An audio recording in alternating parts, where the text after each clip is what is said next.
Bayu, pemuda metropolitan asal Jakarta yang lebih akrab dengan macetnya jalanan ibu kota daripada rimbanya Kalimantan, mendadak mendapat tugas kantor.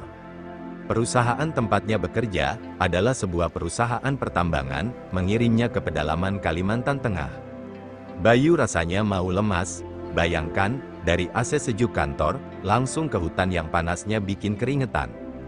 Perjalanan pun dimulai, Bayu naik pesawat menuju Palangkaraya, lalu dilanjutkan perjalanan darat yang menguji nyali dan kesabarannya. Jalanan berlubang, debu beterbangan, dan pemandangan yang cuma hijau-hijau bikin bosan. Untungnya, di pesawat tadi ia bertemu dengan seorang gadis cantik bernama Dara. Dara mahasiswa arkeologi yang sedang melakukan penelitian di Kalimantan. Rambutnya panjang, matanya indah, dan senyumnya bikin Bayu lupa sama tugasnya yang menyebalkan. "Hai, Mas, pergi ke Kalimantan juga?" sapa Dara ramah, memecah keheningan di antara mereka. Bayu yang biasanya lancar berceloteh mendadak gugup. "Iya Mbak, tugas kantor nih, ribet banget," jawabnya sambil menggaruk kepalanya. Percakapan mereka mengalir lancar, ternyata Dara juga orangnya asyik dan humoris. Mereka bercerita tentang berbagai hal, dari kemacetan Jakarta sampai mitos-mitos Kalimantan yang bikin bulu kuduk Bayu merinding. Bayu yang awalnya pesimis, mulai merasa perjalanan ini tidak seburuk yang dibayangkan.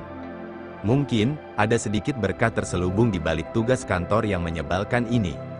Sesampainya di desa tujuan, Bayu disambut oleh Pak Usman, kepala desa yang ramah dan baik hati. Pak Usman memperkenalkan Bayu kepada warga desa, dan Bayu langsung merasa diterima. Tapi, ada sesuatu yang aneh. Di malam pertama, Bayu bermimpi bertemu dengan seorang kakek tua yang berkumis putih panjang. Kakek itu bercerita tentang sejarah desa, tentang legenda-legenda setempat, dan tentang seorang wanita cantik yang menghuni sebuah pohon besar di tengah hutan. Keesokan harinya, Bayu menceritakan mimpinya kepada Pak Usman. Pak Usman tampak terkejut. "Itu Ki Buyut Marto Mas, beliau sudah meninggal sebulan yang lalu," kata Pak Usman. Bayu merinding, bagaimana bisa ia bermimpi bertemu dengan orang yang sudah meninggal? Hari-hari berikutnya, Bayu bekerja keras. Ia harus beradaptasi dengan lingkungan baru, dengan kebiasaan-kebiasaan orang desa yang berbeda dari apa yang ia kenal di Jakarta. Ia juga semakin dekat dengan Dara, yang ternyata memiliki pondok penelitian tidak jauh dari tempat Bayu menginap. Mereka sering menghabiskan waktu bersama, berbincang-bincang, dan menjelajahi hutan sekitar. Suatu sore, saat sedang berjalan-jalan di hutan bersama Dara, Bayu melihat sesuatu yang aneh. Sebuah bayangan hitam melintas di antara pepohonan. Bayangan itu bergerak cepat, dan menghilang begitu saja. Dara tampak tidak melihat apa yang dilihat Bayu. "Ada apa Mas? Kamu kenapa pucat gitu?" tanya Dara khawatir. Bayu mencoba menjelaskan apa yang ia lihat, tapi Dara hanya tertawa. "Mungkin cuma bayangan pohon Mas, jangan terlalu banyak mikir yang aneh-aneh," katanya, tapi Bayu tidak bisa melupakan bayangan itu. Malam harinya, ia kembali bermimpi bertemu dengan Ki Buyut Marto. Kali ini, Ki Buyut Marto memperingatkan Bayu tentang bahaya yang mengintai di hutan. Ia mengatakan bahwa ada sesuatu yang jahat yang sedang mengincar Bayu dan Dara. Keesokan harinya, Bayu merasa gelisah. Ia memutuskan untuk menceritakan mimpinya kepada Dara. Dara yang awalnya skeptis, mulai merasa ada sesuatu yang tidak beres. Ia menceritakan tentang legenda wanita cantik yang menghuni pohon besar itu. Konon, wanita itu adalah penunggu hutan yang sangat cantik, tetapi juga sangat berbahaya. Jika seseorang mendekatinya tanpa izin, maka ia akan disambar penyakit aneh. Bayu dan Dara memutuskan untuk menyelidiki legenda tersebut. Mereka pergi ke pohon besar yang dimaksud, dengan hati-hati dan penuh kehati-hatian. Di tengah perjalanan, mereka bertemu dengan seorang dukun desa, Mbah Karto. Mbah Karto memberikan mereka sebuah jimat untuk melindungi diri dari bahaya. Sesampainya di pohon besar, mereka melihat sesuatu yang membuat bulu kuduk mereka merinding. Di bawah pohon itu, terdapat sebuah makam kuno yang tersembunyi di balik semak-semak. Dan di atas makam itu, terdapat sebuah patung wanita cantik yang sangat menyeramkan. Patung itu tampak hidup, matanya menatap tajam ke arah Bayu dan Dara. Tiba-tiba, angin berhembus kencang, cabang-cabang pohon bergoyang-goyang, dan suasana menjadi sangat mencekam. Bayu dan Dara saling berpegangan tangan, ketakutan, Mereka tahu, petualangan mereka baru saja dimulai. Bayu berteriak, kita harus segera keluar dari hutan ini. Ia dan Dara berlari, dikejar bayangan hitam, angin masih bertiup kencang. Setelah berlari cukup jauh, angin berhenti, bayangan hitam itu pun menghilang. Keduanya kelelahan, lalu mereka beristirahat di bawah pohon. Tiba-tiba, suara ranting patah terdengar dari balik semak-semak. Mereka ketakutan. Bayu mengeluarkan pisau kecil dari dalam tasnya. Pisau itu lebih cocok untuk mengupas buah daripada untuk melawan makhluk hutan yang entah apa itu. Tiba-tiba, seekor monyet muncul dari semak-semak, sumber suara tadi. Mereka lega. Ternyata hanya seekor monyet. Mereka terus melangkah menembus lebatnya hutan yang seolah tak berujung. Nafas mereka mulai terengah, kaki terasa berat, tapi mereka tak punya pilihan selain maju. Hingga akhirnya terdengar gemericik air, mereka sampai di tepi sebuah sungai kecil. Airnya tampak jernih mengalir tenang di antara bebatuan. Bayu melangkah perlahan mendekati bibir sungai, namun tiba-tiba, "Bayu, jangan ke situ!" teriak Dara dengan suara panik. Langkah Bayu terhenti, ia menoleh cepat. "Kenapa?" Dara menunjuk ke dalam air, suaranya gemetar, "Lihat itu, apa itu, di dalam sungai?" Bayu mengikuti arah tunjuknya, dan saat itulah ia melihatnya. Di kedalaman air yang bening, tampak dua mata menyala merah menyala, menatap lurus ke arah mereka. Seketika, air muncrat, makhluk itu melompat keluar dengan kecepatan mengejutkan. Seekor kodok, tapi ukurannya luar biasa besar, sebesar anak kambing, kulitnya berlendir gelap, matanya merah membara, penuh amarah. Nafas Bayu tercekat, "Lari!" teriaknya sambil menarik tangan Dara. Mereka berlari secepat mungkin, menembus semak dan ranting. Di belakang, terdengar suara berat kodok itu melompat-lompat, mengikuti mereka. Dada mereka berdegup kencang, setiap detik terasa seperti dikejar maut. Mereka terus berlari menembus pepohonan dan semak-semak yang menggantung liar. Nafas mereka terengah, kaki terasa nyaris tak kuat lagi melangkah. Tapi mereka tak berani berhenti sampai akhirnya suara lompatan berat dari belakang menghilang. Kodok raksasa itu sepertinya sudah tak lagi mengejar. Mereka berhenti di balik sebuah pohon besar, dada mereka naik turun, napas tersengal-sengal. "Kayaknya, udah nggak ngikutin lagi," gumam Bayu pelan sambil mengusap keringat. Dara mengangguk, wajahnya masih pucat. "Tapi, kita ada di mana sekarang?" Mereka kembali berjalan, mencoba mencari jalan keluar dari hutan. Namun, semakin lama mereka melangkah, pemandangannya terasa sama, seolah-olah mereka hanya berputar-putar di tempat yang sama. "Bayu, kita tersesat?" tanya Dara cemas. Bayu membuka ranselnya dan merogoh ponsel. Dara pun melakukan hal yang sama. Tapi harapan itu segera pupus, tak ada sinyal, hanya layar kosong dan ikon garis silang di pojok atas. Tiba-tiba, Bayu merasakan sesuatu bergetar di dalam ranselnya, tapi bukan ponsel. Ia merogoh lebih dalam dan menemukan jimat pemberian Mbah Karto. Benda kecil itu memancarkan cahaya keemasan yang hangat, berdenyut perlahan seperti jantung hidup. Bayu mengangkatnya, saat jimat itu menyentuh telapak tangannya, seketika terasa hangat. Lalu tangannya seperti ditarik secara halus ke arah kanan. "Bayu, kenapa?" tanya Dara, bingung. "Aku nggak tahu, tapi jimat ini kayak nunjukin arah." Tanpa banyak bicara, Bayu mulai berjalan mengikuti tarikan jimat itu. Dara meski bingung, memilih mengikuti di belakangnya. Langkah mereka pelan tapi pasti, menembus hutan yang kian gelap dan sunyi.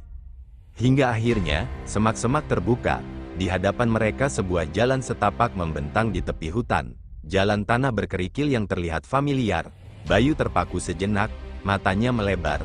"Aku kenal jalan ini jalan waktu pertama kali aku masuk ke hutan." Dara menatapnya penuh haru dan lega. Mereka benar-benar berhasil keluar. Jimat di tangan Bayu perlahan meredup, kembali diam. Tapi di hati mereka, cahaya harapan mulai menyala kembali. Mereka menyusuri jalan setapak itu dengan langkah pelan, masih terasa lelah dan sedikit gemetar setelah kejadian yang menegangkan tadi. Udara mulai terasa lebih segar, tanda mereka semakin dekat dengan perkampungan. Tak lama kemudian, di tikungan jalan, tampak sebuah warung kopi sederhana berdiri di bawah pohon rindang. Asap tipis mengepul dari ceret di atas tungku, aroma kopi hitam yang baru diseduh menyeruak menusuk hidung. "Baik, mampir dulu yuk, kaki aku udah nggak kuat," ujar Dara sambil mengelus lengannya yang lecet. Bayu mengangguk, setuju, kita butuh istirahat sebentar. Mereka duduk di kursi warung itu, seorang bapak tua menyuguhkan 2 cangkir kopi panas dan pisang goreng yang masih mengepul, tak banyak bicara di antara mereka, hanya saling pandang dengan mata yang lelah, namun ada rasa syukur terselip di dalamnya karena mereka masih hidup.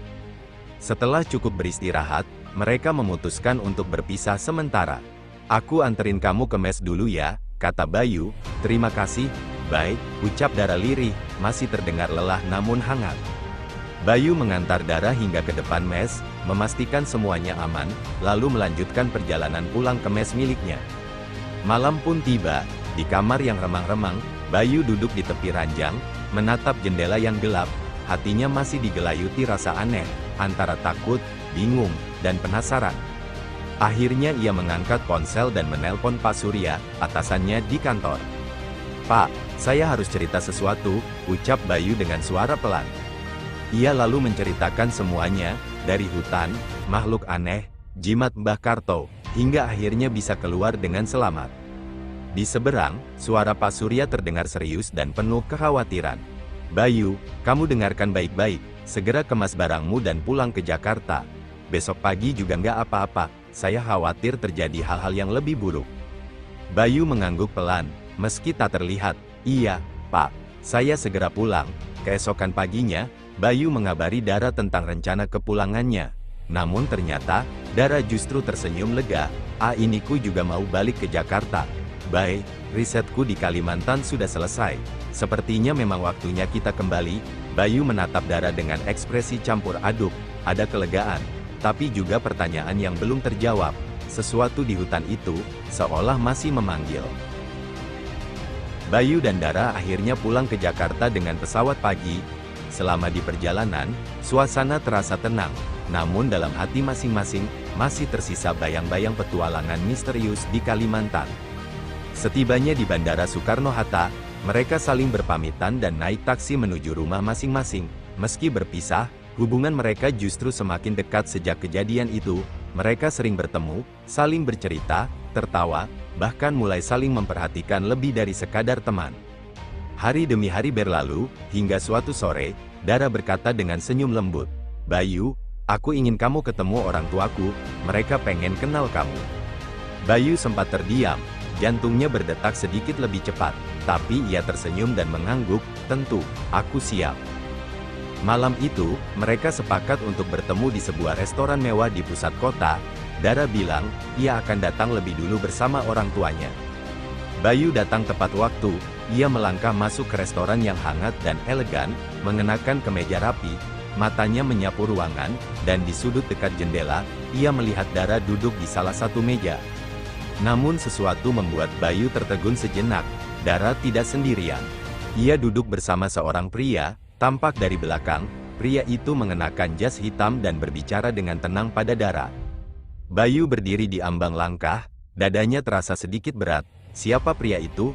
Bukankah ini seharusnya makan malam perkenalan dengan orang tua? Wajah Dara terlihat sedikit gugup saat menoleh dan menyadari kehadiran Bayu. Bayu melangkah mendekat, mencoba tetap tenang meski dadanya mulai berdebar tak karuan. Tapi begitu ia melihat dengan jelas wajah pria yang duduk bersama Dara, langkahnya terhenti sejenak. Alangkah terkejutnya Bayu, pria itu adalah Pak Surya, bosnya sendiri. Bayu langsung merasa lemas, keringat dingin mulai mengalir di pelipis. Dalam hati ia bertanya-tanya, kenapa harus dia? Kenapa harus sekarang? Namun Bayu berusaha tetap tenang. Ia tersenyum tipis, lalu menghampiri mereka dan menyapa dengan sopan. "Selamat malam, Pak, Dara," ucap Bayu pelan, hampir berbisik. Pak Surya tersenyum tipis dan berdiri, lalu menjabat tangan Bayu. "Silakan duduk, Bayu." Bayu mengangguk dan perlahan duduk di kursi yang disiapkan. Rasanya seluruh tubuhnya kaku, seperti duduk di kursi panas. Ia tak berani menatap langsung ke arah Pak Surya. Sementara itu, Dara juga tampak kaget. Ia menatap Bayu dan Pak Surya bergantian. "Loh, kalian saling kenal?" tanya Dara heran. Bayu hanya mengangguk pelan, belum sanggup bicara. Pak Surya tersenyum kecil lalu berkata dengan tenang, namun penuh makna, "Dara, Bayu itu anak buah Bapak di kantor. Kami sudah cukup lama bekerja sama." Dara membelalak, serius, Pak, aku benar-benar nggak tahu. Bayu masih diam, hanya tersenyum kaku, ia merasa seperti terjebak dalam mimpi yang aneh. Lalu, Pak Surya melanjutkan dengan nada lembut namun tegas. Dan Bayu, malam ini bukan cuma soal makan malam biasa. Aku ingin kamu tahu, Dara adalah anakku. Suasana mendadak hening, Bayu menunduk, mencoba menyembunyikan kegugupan di wajahnya. Dalam hati, ia benar-benar tak menyangka bahwa wanita yang mulai ia cintai ternyata adalah anak dari atasannya sendiri. Bayu hanya bisa menunduk, hatinya berkecamuk, antara bingung, canggung, dan sedikit takut. Tak pernah ia bayangkan, gadis yang perlahan mengisi ruang di hatinya ternyata adalah putri dari bos yang sangat ia hormati. Dara pun tampak masih terkejut, ia menatap ayahnya, lalu Bayu, seolah mencoba menghubungkan potongan-potongan puzzle yang selama ini tersembunyi. Pak Surya tertawa kecil, memecah ketegangan. Bayu ini memang orangnya kalem dan tertutup. Tapi aku tahu dia anak baik, kerjanya serius, tanggung jawabnya jelas, aku percaya sama dia. Bayu akhirnya memberanikan diri bicara, suaranya pelan, penuh rasa hormat. Terima kasih Pak, tapi jujur, saya nggak tahu harus bersikap seperti apa sekarang. Pak Surya menatapnya tajam, namun tidak dengan marah, justru dengan tatapan seorang ayah yang sedang mengamati pria yang bisa saja menjadi pendamping anaknya. Kamu nggak perlu bersikap apa-apa Bayu, jadi saja diri kamu. Kalau memang niat kamu baik, Bapak akan beri kesempatan. Mata Bayu sedikit membesar, sementara Dara menatap ayahnya dengan senyum malu-malu, namun penuh harap. Makan malam itu akhirnya berjalan lebih tenang, mereka berbincang santai. Sesekali Dara melempar candaan untuk mencairkan suasana. Perlahan, kekakuan mulai mencair menjadi kehangatan. Usai makan malam, Bayu mengantar Dara ke mobil. Saat mereka berdiri di parkiran, Dara menatap Bayu dalam-dalam. Kamu serius? Ya, tanyanya tiba-tiba. Bayu menoleh, sedikit bingung. Maksud kamu? Serius sama aku? Bayu tersenyum, bukan senyum malu, tapi senyum yakin. Aku nggak pernah main-main Dar. Sejak kita keluar dari hutan itu, aku tahu, kamu bukan cuma teman biasa. Dara tersenyum, senyum yang tak hanya menjawab, tapi juga menyimpan harapan. Di malam yang sunyi itu, dua hati saling bicara tanpa banyak kata. Mereka tahu, cerita mereka baru saja dimulai. Beberapa minggu setelah makan malam pertama, Bayu menerima pesan dari Dara. Ayah ingin undang kamu makan malam lagi. Katanya ada hal penting yang mau dibicarakan. Datang ya Bayu. Bayu membaca pesan itu dengan jantung berdegup. Undangan kedua, apa yang lebih penting dari pertemuan pertama yang mengejutkan itu? Malam pun tiba, Bayu kembali mengenakan kemeja terbaiknya dan datang ke restoran yang sama. Kali ini, suasananya lebih tenang, tapi di hatinya justru lebih gelisah. Di meja sudut, Pak Surya sudah duduk, bersama Dara yang tersenyum menyambutnya.